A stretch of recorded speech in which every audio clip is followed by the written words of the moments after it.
Los ritos del templo de Osiris del antiguo Egipto pueden haber involucrado procedimientos ceremoniales deliberadamente calculados para inducir una experiencia que era funcionalmente idéntica a las experiencias cercanas a la muerte modernas. De esa manera, los iniciados podían comprobar por sí mismos la enseñanza fundamental de muchas de las escuelas de sabiduría de la antigüedad de que no hay muerte, lo que también representa la convicción casi universal de aquellos que vivencian estas experiencias en los tiempos actuales. Además de explorar los aparentes paralelismos entre estas iniciaciones de Osiris y las ECM, también se discuten ciertas diferencias relevantes. Michael Grosso, ya en 1983, se mostró muy seguro de esta hipótesis al revisar parte de la literatura clásica relacionada con estos ritos. Grosso concluyó con lo siguiente: el candidato que completaba con éxito las pruebas que comprenden la iniciación suprema llegaba a saber por experiencia propia que no hay muerte y que, por lo tanto, su verdadero yo es inmortal. A su vez, Manly P. Hall concretó esta posición de la siguiente forma. Dice: creo que es muy importante tener en cuenta que el sistema de iniciación en Egipto se basaba en un pilar esencial, que el individuo debe aprender por experiencia personal que la muerte es una ilusión.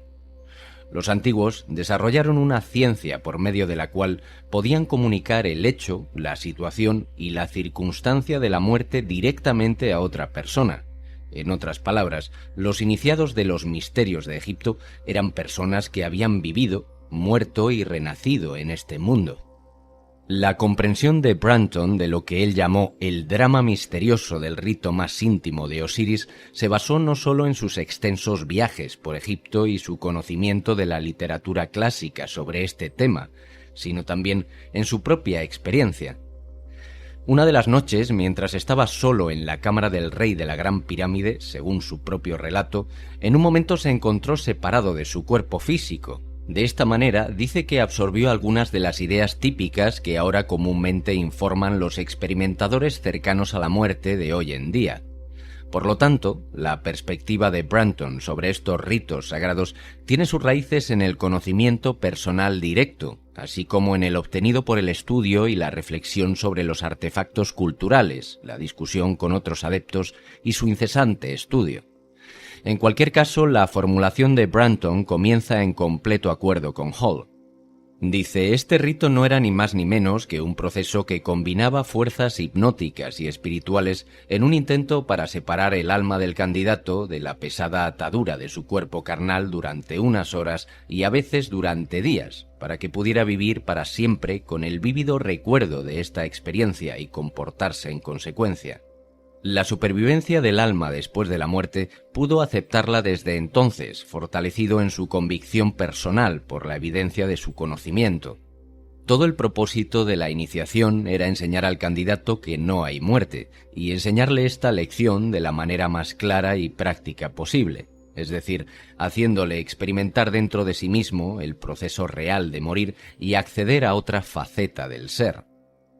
Al comienzo de este viaje, como la muerte física misma, podría haber terror.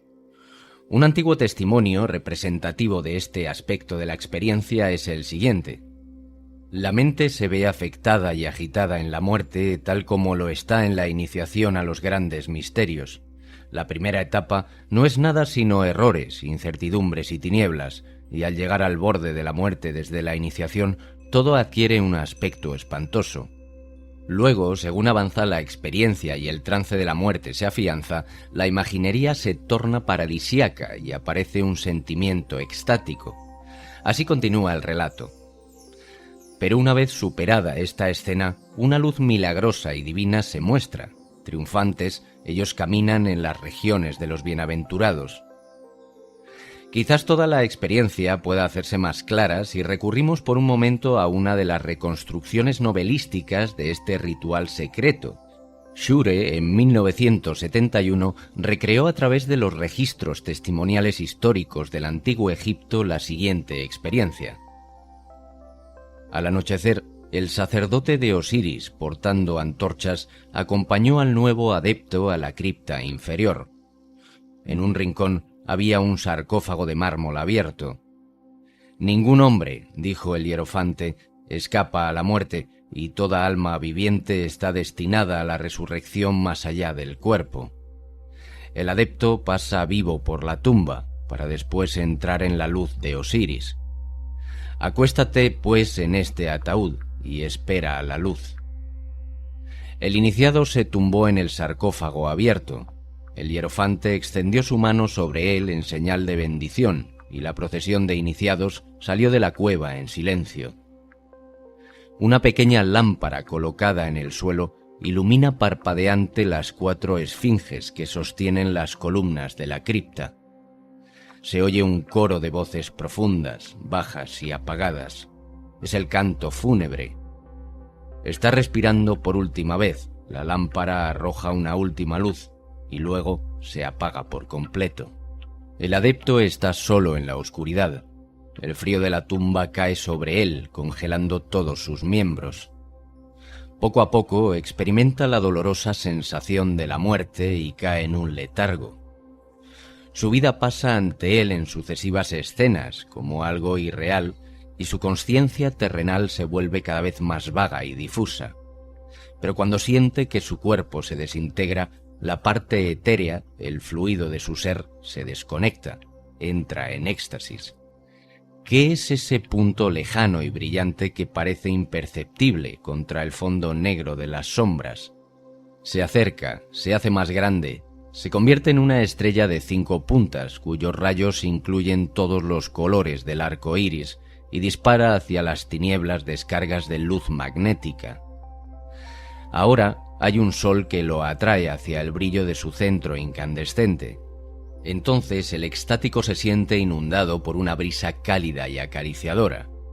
Habiendo asumido formas extrañas, la nube se condensa y se convierte en una figura humana, la figura de una mujer, la Isis del santuario escondido, pero más joven, sonriente y radiante. Un velo transparente la envuelve y su cuerpo brilla a través de él. En su mano sostiene un rollo de papiro.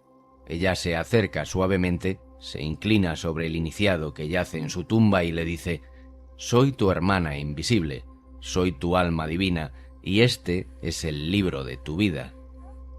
Brunton indicó que, en efecto, lo que se provocaba al adepto al final del pasaje que acabamos de citar era una característica de la forma más elevada de iniciación, durante la cual las almas de los hombres no eran meramente liberadas temporalmente de sus cuerpos en una condición de muerte simulada, sino que aparentemente fueron llevadas a las esferas más elevadas del ser, al reino del Creador. En esta impactante experiencia, la mente finita del hombre fue puesta en contacto con la mente infinita de su divinidad superior.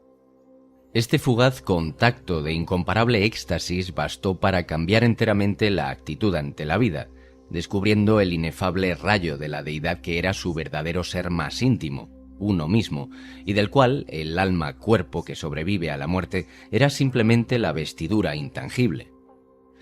La doctrina de la inmortalidad del alma era en ese momento más que una mera doctrina, era un hecho considerado probado en Egipto. Cuando el adepto despertó a la luz del día, el iniciado podía verdaderamente decir de sí mismo que había regresado al mundo completamente transformado y renacido espiritualmente, replicando el mismo efecto secundario de las experiencias cercanas a la muerte modernas. En estos extractos, Brunton estableció que en este proceso cambiaba la actitud del hombre hacia la muerte y, en consecuencia, alteraban su conducta hacia la vida. Diodoro, natural de Sicilia, citó: «Se dice que los que han participado en estos rituales se vuelven más espirituales, más justos y mejores en todos los sentidos».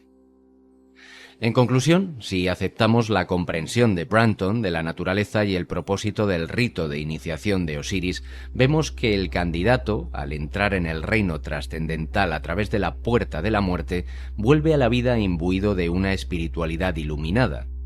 Una actitud que encuentra expresión directa en su conducta diaria y en las relaciones con los demás. Por lo tanto, la iniciación era capaz de generar una transformación auténtica y genuina. Ciertamente nadie familiarizado con la literatura sobre las experiencias cercanas a la muerte podría dejar de notar los muchos paralelismos, tanto en la fenomenología como en los efectos posteriores entre la iniciación egipcia y las ECM. Parece factible que si, como ha observado Grosso, los griegos habían ideado sus propios medios para inducir una especie de ECM en los misterios de Eleusis, los primeros egipcios, cuya cultura entera giraba en torno a la muerte y la resurrección, les habían proporcionado a ellos y al mundo la base ritual para inducir tales estados. Ahora está igualmente claro que el legado egipcio no solo tiene una relevancia histórica, sino también contemporánea. La ECM es en su esencia idéntica a lo que aprendió el candidato de Osiris. Sin embargo, el interés aquí va más allá de establecer paralelismos entre los ritos antiguos y la experiencia moderna. Parece que si queremos comprender correctamente la importancia de las ECM y su contribución potencial al futuro de nuestro planeta, necesitaríamos quizás no tanto insistir en las similitudes que se subrayan, sino resaltar algunas de las principales diferencias entre estos rituales y las ECM de hoy en día. En primer lugar, debemos recordar que en la antigüedad el número de candidatos que se iniciaban en los misterios era realmente muy pequeño, y que los propios iniciados eran muy seleccionados. Esto contrasta con lo que, según los abordajes médicos modernos, parecen ser millones de experiencias cercanas a la muerte que pueden afirmar saber al menos algo de lo que experimentó el iniciado de antaño gracias a los sistemas actuales de resucitación como el RCP. De manera similar, sobre la base de los datos demográficos, las ECM modernas parecen provenir de todos los estratos de la sociedad sin prejuicios ni patrones obvios. Así que el elitismo de la iniciación egipcia aparentemente ha dado paso al espíritu democrático de nuestra propia era. La ECM es, por así decirlo, una experiencia universal. En segundo lugar, durante el periodo de los misterios de Osiris, el candidato tenía que pasar por muchas pruebas e iniciaciones previas y tenía que purificarse repetidamente antes de que se le permitiera entrar en la más alta iniciación, una iniciación en donde el conocimiento de la inmortalidad y la divinidad esencial de uno se revelaba experiencialmente. En resumen, en el momento de su suprema iniciación, el candidato estaba completamente preparado para ello. Por el contrario, quien experimenta una ECM en la actualidad se encuentra repentinamente confrontado por el inicio de una muerte aparentemente inminente, sin previo aviso y en la mayoría de los casos con poca o ninguna formación espiritual del tipo que podría proporcionar una visión preparatoria de la naturaleza y las implicaciones de la experiencia. También debemos tener en cuenta que el iniciado buscó ser instruido. Recibió su entrenamiento e iniciaciones durante un largo periodo de tiempo de los sacerdotes y los hierofantes del templo, y permaneció todo el tiempo inmerso en una cultura y contexto que le dio sentido y coherencia a su búsqueda. La circunstancia habitual de las ECM de hoy difícilmente podría ser más diferente. Su experiencia no llega a través de una elección consciente, sino como consecuencia directa de una enfermedad o un accidente. Los hierofantes eran el equipo de reanimación, que administra el equivalente moderno del procedimiento RCP. El escenario es el hospital estéril y contemporáneo, donde la enfermedad es central y la experiencia subjetiva es una distracción molesta que debe minimizarse o ignorarse. Al mismo tiempo, cabe tener algo de precaución frente a ciertos aspectos de las ECM para lograr discernir adecuadamente las proyecciones y aprender asimismo de la matriz histórica y espiritual más amplia de la que surgen.